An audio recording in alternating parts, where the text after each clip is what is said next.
Hey guys, welcome to the second part of my character modeling series.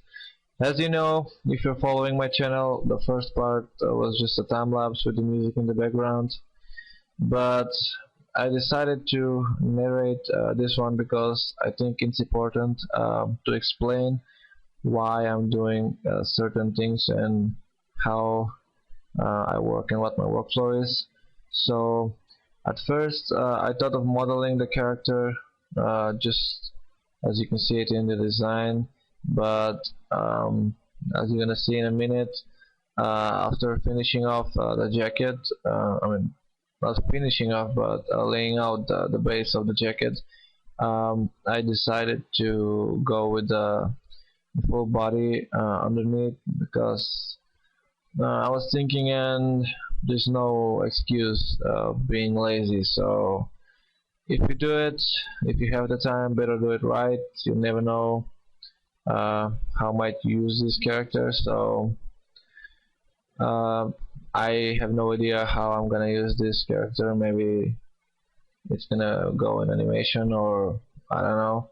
So I do have the time, and it's a good exercise as well. Because especially because I don't have body and body on the drawing and the design, so it's gonna give me a little challenge, just to experiment and try to come up with a good design. I mean, you're probably never gonna see that, but what the heck. So here I'm just finishing off the jacket base mesh, and here you go. I start with modeling the body.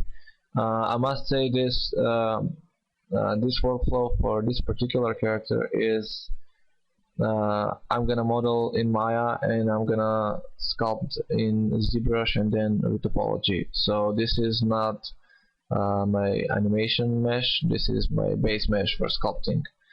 I know ZBrush has very cool ways of making base meshes, and in the last few versions they added a really cool way of adding images in the background.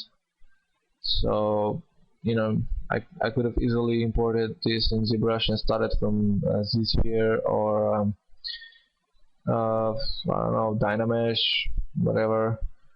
But I was working like that a lot lastly, so I thought it'd be a cool refresher to just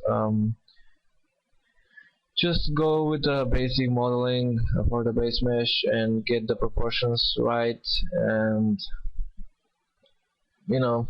then you can just retopologize it later.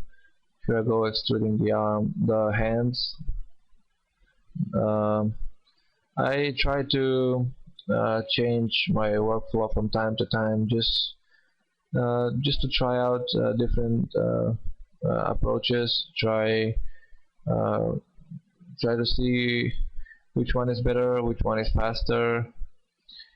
So yeah, it's always a good habit, when you have the time, just when you work personal work like this one, just go with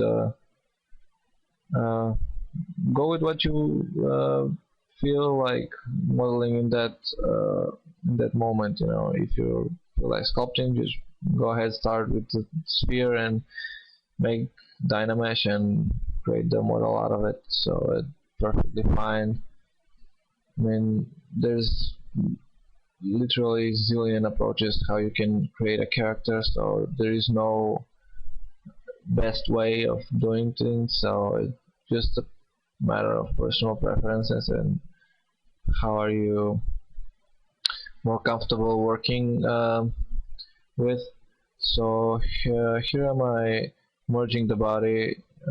Just did a mirror. Oh yeah, I'm gonna have to extrude the fingers and just re-symmetrize the character again. From time to time I like to merge the character, because Maya don't have real symmetry. You just work with an instance object.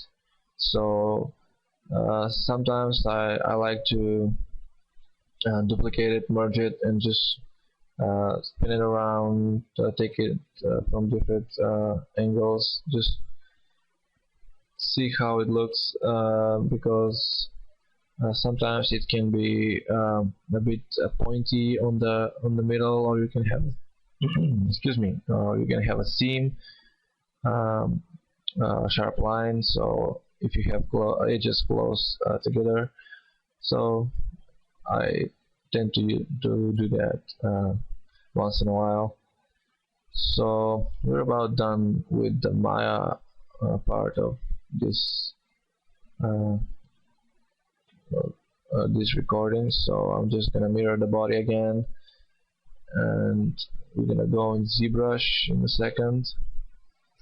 I really like this type of workflow because it gives me more security, or that I got the proportions right, that I get the volumes right. So here I'm just concentrating on refining the shapes, making it look better, and making the shapes work together. So yeah, I found myself being a lot more efficient and even faster actually, when I work separate topology from uh, you know, design, because when you work with topology, when you're modeling in Maya, you're kind of limited by the topology you have, so you have to think both at the same time. um, and for me, just a personal thing, I found that sculpting at first in ZBrush or any sculpting application in that manner that you like to use is better, and I nail the shapes much easier and faster. So in practice, usually sculpting and then retopologizing the character is a bit more time consuming, but um, quite often I found that uh, for me it's actually faster for some reason. So yeah, because he's a hybrid character of a wolf and a human, you know, his body is slightly exaggerated. So yeah, here I'm adjusting the proportion of the arm, and now we're gonna go decimation and back to Maya. So here I'm just gonna tweak the proportions a little bit and adjust the jacket according to the body, and we're about to be done with this part. So thanks for watching, and see you guys in the next part.